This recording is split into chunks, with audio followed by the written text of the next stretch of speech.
हे केशव, तुम कहते हो कि हर प्राणी अपनी अपनी प्रवृत्ति के अनुसार अलग अलग कामना करता है, परंतु मेरे विचार में प्राणी में चाहे कोई भी गुण प्रधान हो, उसकी कैसी भी प्रवृत्ति हो, फिर भी हर प्राणी एक ही तरह की कामना करता है।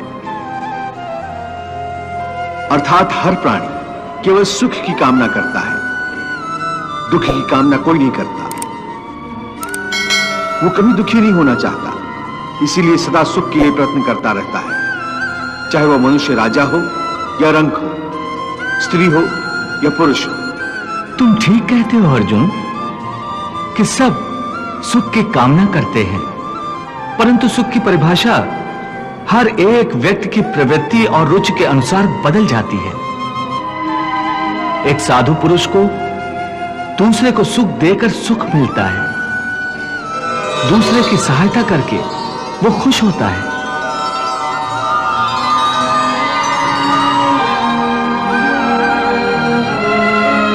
और एक नीच प्रवृत्ति वाला मनुष्य किसी को दुख देकर सुखी होता है।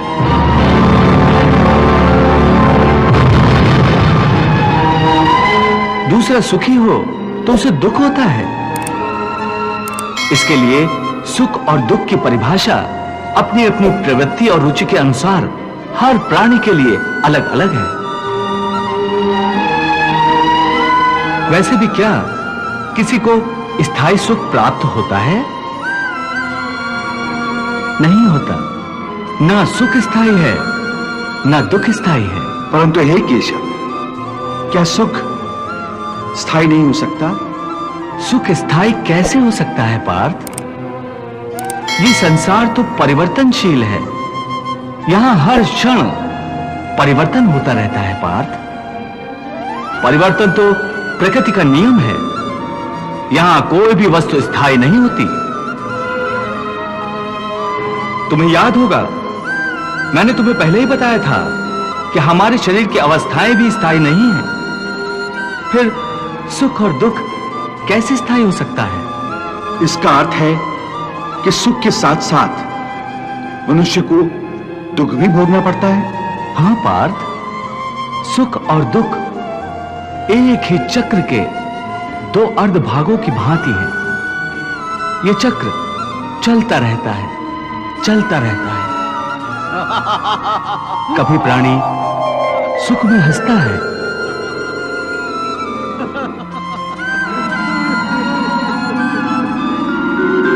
वही प्राणी दुख में रोता और बिलखता है। परंतु काल चक्र कभी नहीं रुकता, सुख दुख का यह चक्र चलता ही रहता है। और मनुष्य के जीवन में सुख और दुख लगातार आते जाते रहते हैं। न चक्र ठहरता है, न ही सुख या दुख मनुष्य के जीवन में ठहर पाते हैं। यदि सुख आया तो वो सदा नहीं रहेगा, और यदि दुख आया तो वो भी सदा नहीं रह पाएगा।